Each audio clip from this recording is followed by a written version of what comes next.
Hello everyone. Bienvenue les amis, nous chez vous, c'est vous et nous.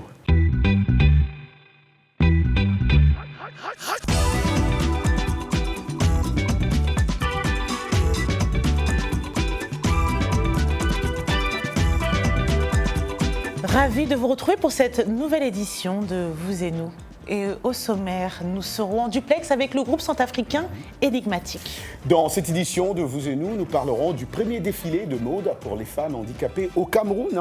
Nous verrons aussi comment une maison de production enseigne l'audiovisuel aux enfants. Toujours dans cette émission, nous verrons comment il est possible d'éviter l'absentéisme dû aux menstruations. Bien évidemment, nos segments hebdomadaires seront au rendez-vous. Hashtag Vous et nous, la rubrique tendance avec Anna Touré, là de retour aujourd'hui, et l'Anglais Express. Mais qui parle-nous d'abord de cette belle initiative. C'est le mot, une belle initiative, selon Vonia Pettigrew, fondatrice de la maison de production Roots Branch. Les enfants peuvent faire plus que regarder des films. Ils peuvent apprendre à les produire. Il y a 2 ans, elle a lancé un programme visant à enseigner aux élèves du primaire la réalisation de documentaires. Une initiative qui ne pourrait aboutir sans le soutien d'une directrice enthousiaste. Faiza El Masri s'est rendue à l'école primaire Lockerman, Bundy, dans le Maryland, pour en savoir plus. Le récit est de Ziggy Faye. C'est la 3e année que ces enfants participent à un cours de réalisation de documentaires. Ils se rassemblent 3 fois par semaine pour réfléchir, raconter et écrire des histoires. Ils acquièrent également des compétences en coulisses. Ils apprennent le cadrage et la composition, ainsi que toutes les autres techniques, notamment la configuration de la caméra, son utilisation et l'utilisation du matériel audio. Youth Truth était le premier projet du groupe. L'année dernière, le groupe a produit iReady, une chanson sur les tests standardisés, diffusée dans les écoles de Baltimore City.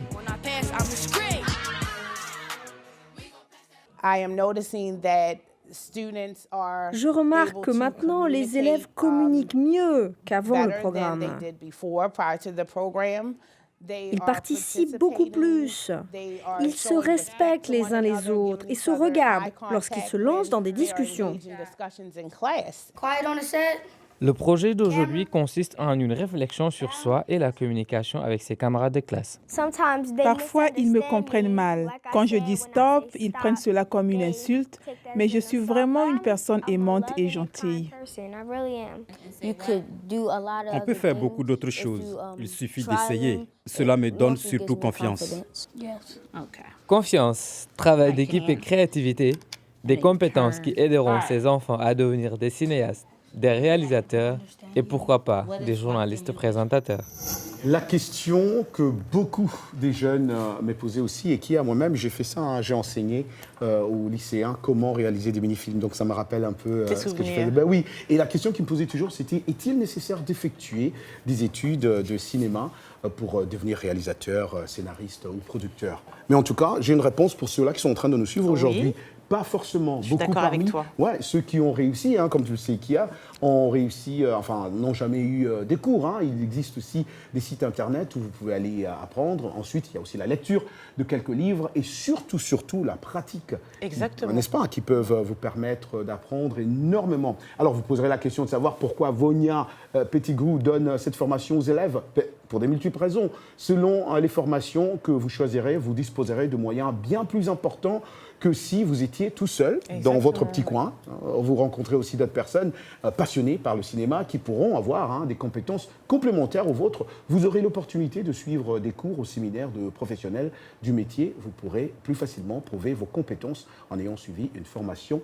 Et là, si vous ne vous absentez pas cours, si vous allez chaque jour apprendre quand les... Pas mal la transition. Et par contre, c'est important aussi de dire que même s'ils sont autodidactes et qu'ils font d'abord des images un peu floues ou un peu mal cadrées, comme tu dis, il faut pratiquer au fur et à mesure. C'est en forgeant qu'on devient forgeron. Exactement. Donc il ne faut pas hésiter. Il ne faut pas hésiter. Voilà, en parlant de s'absenter, quand le paquet de protection hygiénique coûte trop cher, beaucoup d'adolescents africaines utilisent les moyens du bord. Certaines ne vont tout simplement pas à l'école. En Afrique du Sud, une association a trouvé une solution pour lutter contre cet absentéisme, la distribution dans les écoles de serviettes hygiéniques lavables et réutilisables. Un reportage de Durban d'Asma Boutmi, Clark. La leçon du jour ne fait pas partie du programme pédagogique de cette école sud-africaine. Et pourtant, elle est plus que nécessaire. Ces jeunes filles exceptionnellement réunies aujourd'hui ont le privilège d'apprendre comment fonctionne leur corps de femme et comment gérer leur menstruation afin d'éviter l'absentéisme. Selon l'UNICEF, une jeune Africaine sur 10 ne va pas à l'école quand elle a ses règles. Au fur et à mesure qu'elles grandissent, elles comprennent la situation à la maison et quand elles voient que la famille n'a même pas de quoi manger, elles se disent « Comment puis-je demander de l'argent pour acheter ça ?» Alors elles se replient sur elles-mêmes et ne disent pas ce qui ne va pas. Certaines disent avoir mal au ventre et ne vont pas à l'école au lieu de simplement dire qu'elles ont leurs règles. Car la puberté pour ces jeunes filles démarre souvent dans l'inconfort. J'avais peur de le dire à mes parents, car je pensais que cela ne m'arrivait qu'à moi. Parfois, je n'ai pas d'argent pour acheter plus de serviettes hygiéniques car ma maman ne travaille pas. Pour remédier à cela, Sue Barnes, une Sud-Africaine de Durban, a mis en place l'association Project Dignity. Son but, fabriquer des serviettes hygiéniques réutilisables, distribuées dans les écoles des milieux défavorisés.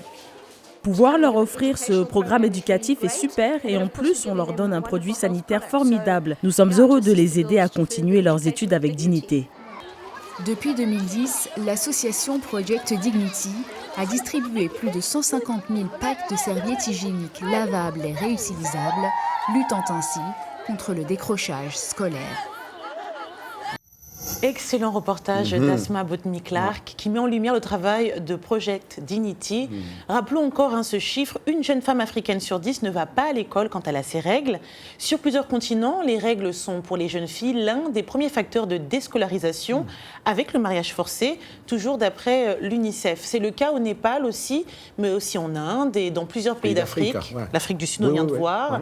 On a aussi le Kenya et le Bénin. Alors, messieurs, vous ne le savez peut-être pas, mais dans une partie du Népal, les femmes sont considérées comme impures pendant leur menstru et sont, dans les meilleurs des cas, mises à l'écart dans une pièce isolée ou placées dans une cabane carrément seules parce qu'elles ne doivent pas être en contact avec les autres. Donc, pendant les règles, les femmes ne sont en principe pas autorisées également à aller à la mosquée ou à toucher le Coran. Et il existe une maladie peu connue qui se nomme l'endométriose. Elle s'apparente entre autres à une forte douleur au ventre qui vous terrasse et vous met dans l'incapacité de faire quoi que ce soit. Pour certaines, ça dure seulement quelques heures et pour d'autres, plusieurs jours. Alors Roger, ce n'est pas pour rien qu'on le dit souvent qu'il faut respecter les femmes, n'est-ce pas ? Plus que ça, je pense, plus que ça. S'il y avait un mot plus que respecter, il faut qu'on trouve un mot plus que respecter. On va chercher alors. Bien sûr. Alors on passe à toute autre chose, à d'autres personnes qu'il faut respecter, c'est les personnes âgées, parce que l'environnement des unités de soins intensifs néonatales peut être vraiment rude.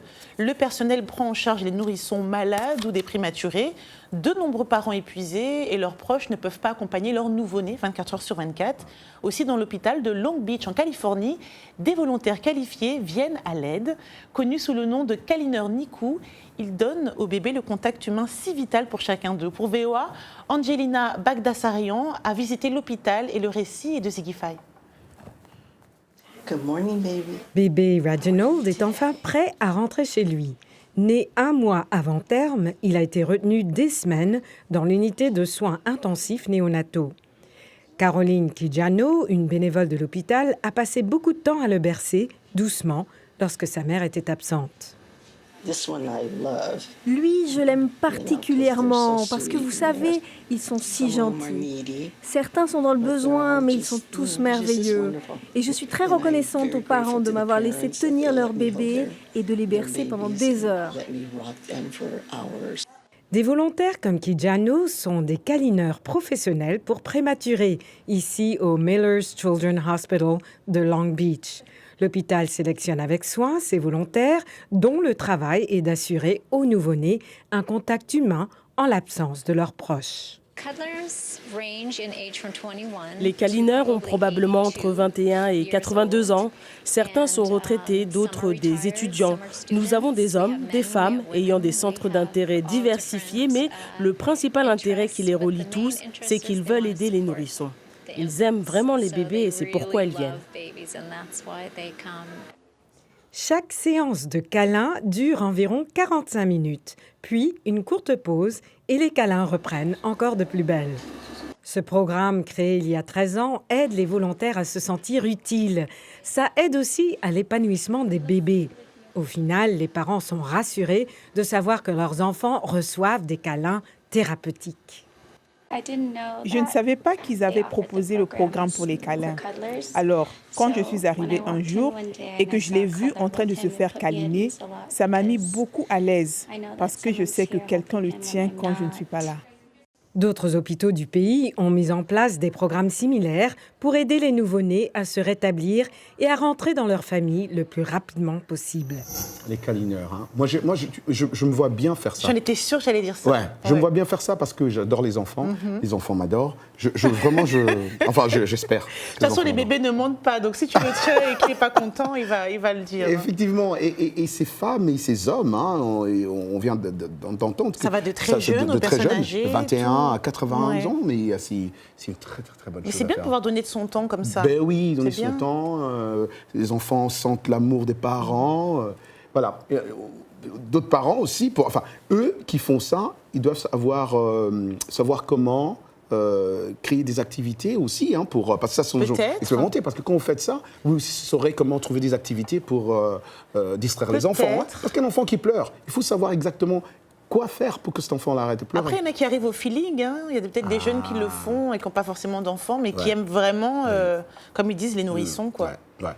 Mais on reste toujours dans ce même thème-là. Cette semaine, nous vous avons posé la question de savoir quelle activité vous semble mieux adaptée lorsqu'il s'agit de distraire les enfants.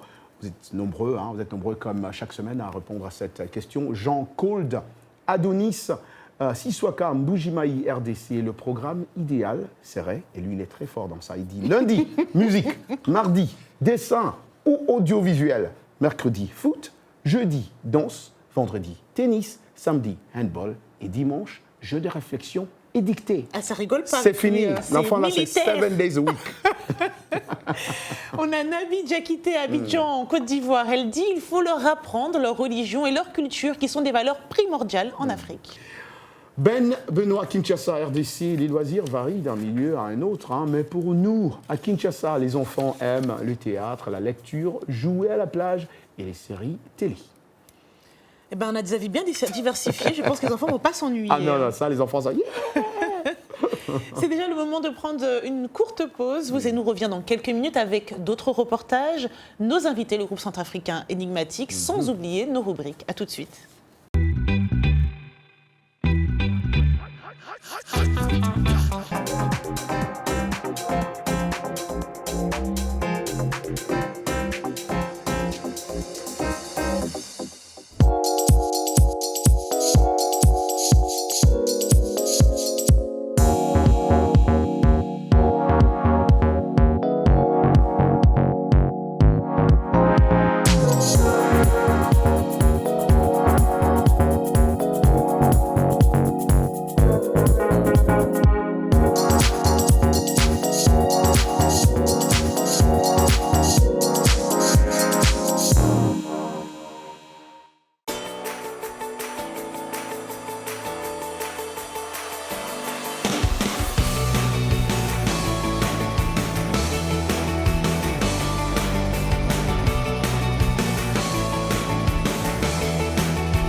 Vuzelu Part 2.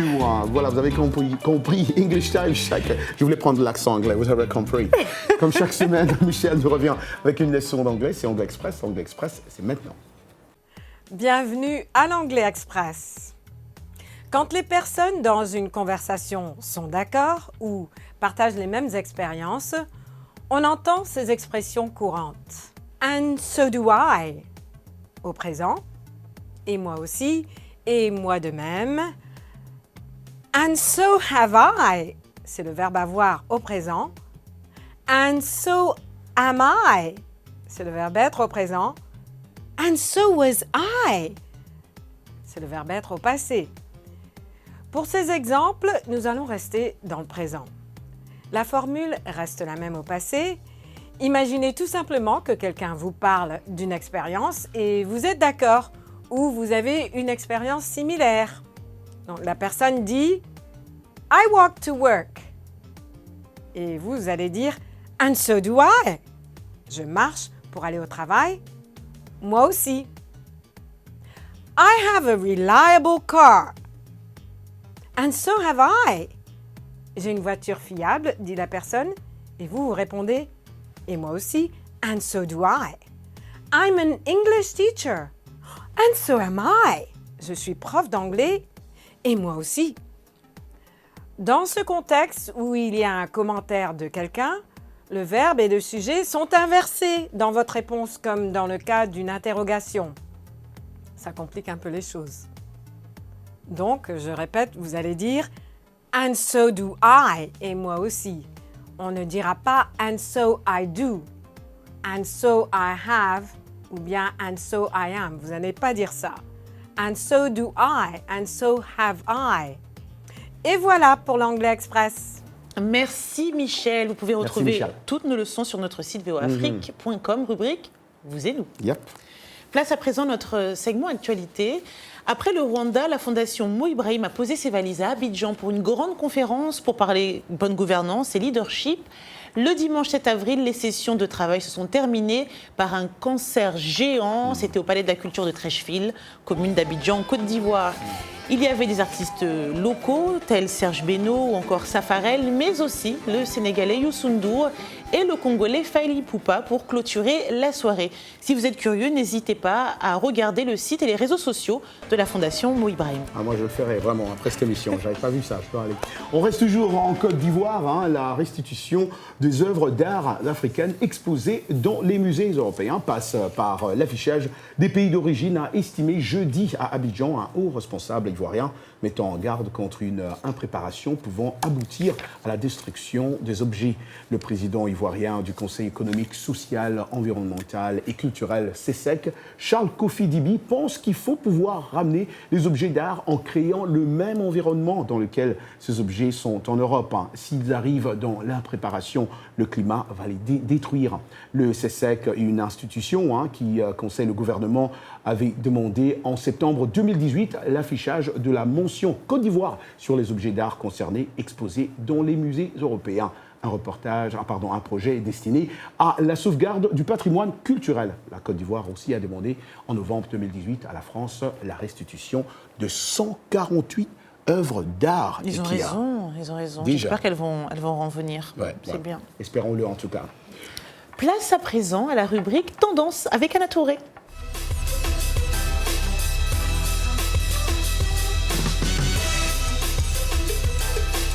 Et Anna est avec nous. Salut Anna. Attends, c'est Anna, tu es sûre que ça c'est Anna? Oui, c'est vrai qu'elle est je la reconnais pas en tout cas. Encore plus resplendissante qu'à l'accoutumée, il faut l'avouer. Si c'est Anna, je ne sais pas ce qu'elle a fait. Mais... Hello Ekia. Salut. Salut Anna. Et bonjour Roger, comment ça va? Ça va très bien, merci. Et toi? Très bien, très bien. Super. Alors, qu'est-ce qu'on découvre ce mois? Qu'est-ce qui est dans ta besace? On va tout d'abord s'intéresser à une tendance vestimentaire. Alors Roger et Ekia, vous connaissez tous le pain tissé? Oui. Exactement, ce tissu qui est un tissu très noble, très, très riche, qui est fait à la main par des tisserands et dont on peut avoir différentes variantes d'un pays à l'autre. On va avoir le kita ou le kente en anglais du Ghana, le pagne baoulé en Côte d'Ivoire, le pagne tissé du Sénégal ou encore le faso d'Anfani au Burkina Faso, qui est le pagne tissé du Burkina Faso. Ouais. Voilà. Et en général, ce pagne tissé est plutôt utilisé pour des grandes occasions, que ce soit pour des mariages, des baptêmes. On a toujours cette image aussi des chefs de village de chez nous qui, pour des grandes occasions, se réunissent tout ornés de pagne tissé. Et bien, sachez que la tendance, beaucoup de créateurs s'y mettent, c'est de créer des tenues beaucoup plus portables tous les jours en pagne tissé. Donc, on n'a plus besoin d'attendre ces grandes cérémonies pour arborer nos pièces en pagne tissé, mais on peut avoir des pièces pour aller au bureau, pour prendre un verre ou pour un déjeuner professionnel. Et moi, j'ai craqué dernièrement pour la nouvelle collection de Peul Vagabond qui propose des pièces top aussi bien pour les femmes que les hommes. Mon cher Roger, j'ai pas oublié la jante masculine. Ah là. Et vous pouvez, grâce aux images qui défilent, vous pouvez voir que les pièces sont vraiment originales, mais toujours portables tous les jours. Donc c'est vraiment la tendance du moment. Vous pouvez vous diriger vers ces créateurs-là, ou si vous-même avez des pagnes tissées qui ne sont pas cousues, pourquoi pas aller chez votre tailleur et puis vous créer des pièces qu'on peut porter. Mais là aussi, Anna, il faut trouver un très bon tailleur, n'est-ce pas? Il faut vraiment avoir un bon tailleur, parce que j'ai vu des tissus africains, mais quand tu en as un tailleur qui ne fait pas trop bien un bon boulot, quoi. Il faut vraiment bien choisir. Au pays, il y en a souvent beaucoup. Après, le risque, c'est de rater. Il y en a beaucoup souvent au pays. Quand tu rates, après, pour le pagne tissé, par contre, c'est vrai que pour le pagne tissé, je suggérerais de demander au tailleur s'il sait travailler avec le pagne tissé, parce que c'est vrai que c'est pas du wax, par exemple, s'il peut travailler le pagne tissé, parce que c'est un tissu qui est assez épais. Lourd. Donc, je dirais, en petits tips, assurez-vous d'abord que votre tailleur en question puisse travailler le pagne tissé. Voilà. Mais sinon, la grande tendance du moment. Super. On aime. Waouh. En tout cas, on t'adore, Anna Touré. Tu nous manques beaucoup. We love you. Bisous. Bisous, bisous. Love you too. Merci. Bye. Voilà. On passe maintenant, allons au Cameroun. Oui, allons au Cameroun où une association d'autonomisation des femmes a récemment organisé le premier défilé de mode pour les femmes handicapées afin de promouvoir l'acceptation et de lutter contre la stigmatisation qui entoure souvent le handicap. Récit, c'est de Paul-Émile Chabrel. À Yaoundé, 16 mannequins vivant avec un handicap ont défilé pour présenter des tenues de créateurs locaux. Le salon Access 2019 est une opportunité pour l'inclusion qui espère changer les perceptions sur le handicap. Avec le regard que la société pose sur nous, ce n'est pas toujours évident de se sentir femme. Access, c'est l'occasion de démontrer au monde qu'on peut être handicapé, mais être une femme comme les autres. Que l'on peut être belle, on peut avoir des rêves. Selon l'Organisation mondiale de la santé, près de 2 millions de Camerounais vivent avec un handicap. La plupart ont un accès limité à l'éducation, aux soins de santé et à l'emploi. Ils vivent donc dans la pauvreté.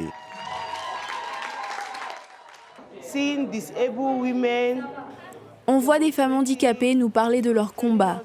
L'une d'elles a parlé des bus qui ne sont pas inclusifs au Cameroun. Et j'espère que le ministre des Transports va prendre cela en considération.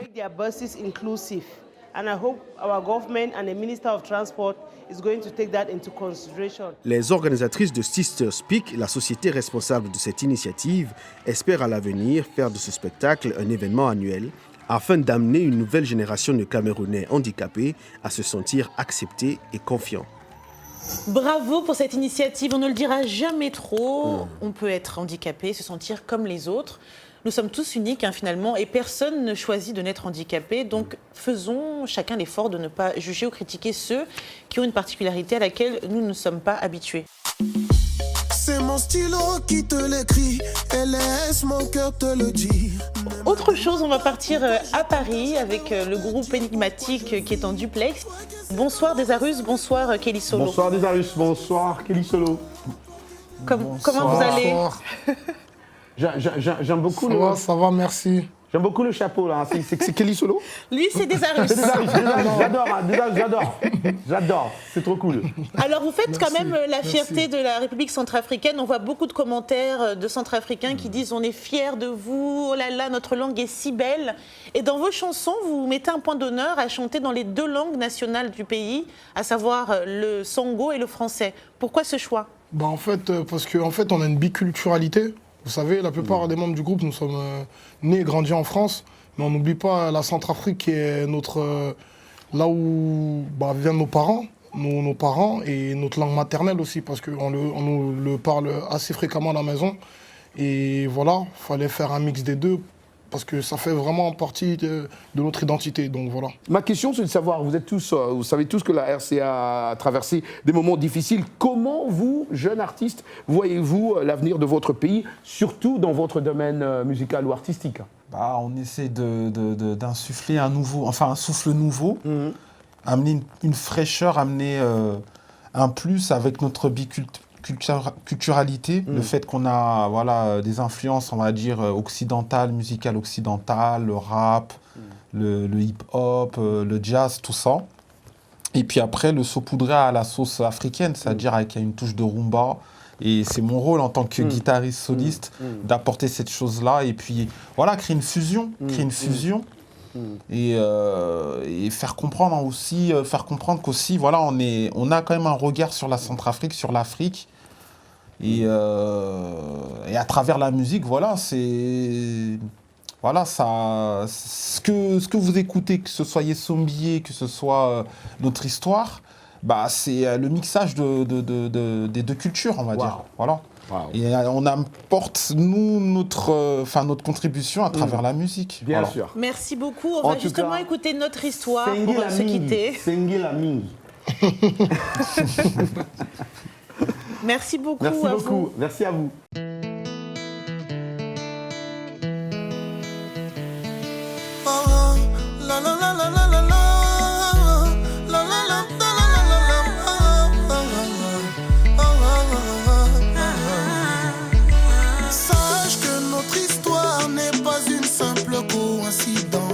Donne-moi une chance pour que nous soyons de nouveau proches. J'ai fait des erreurs et c'est déjà la fin. La fin déjà de cette émission, exactement. Merci de nous avoir suivis à nos stations partenaires. Un clin d'œil à Africable qui nous diffuse au Mali. Aussi à Eden TV qui nous diffuse partout en Afrique francophone. CEO TV à Kinshasa et à BF1 TV à Ouagadougou. On ne salue pas ces Niamey, Saounia TV à Niamey. Vous êtes nombreux à nous suivre. N'hésitez pas à nous envoyer vos artistes, on veut bien parler d'eux. Bien sûr. Rendez-vous la semaine prochaine. Bye bye.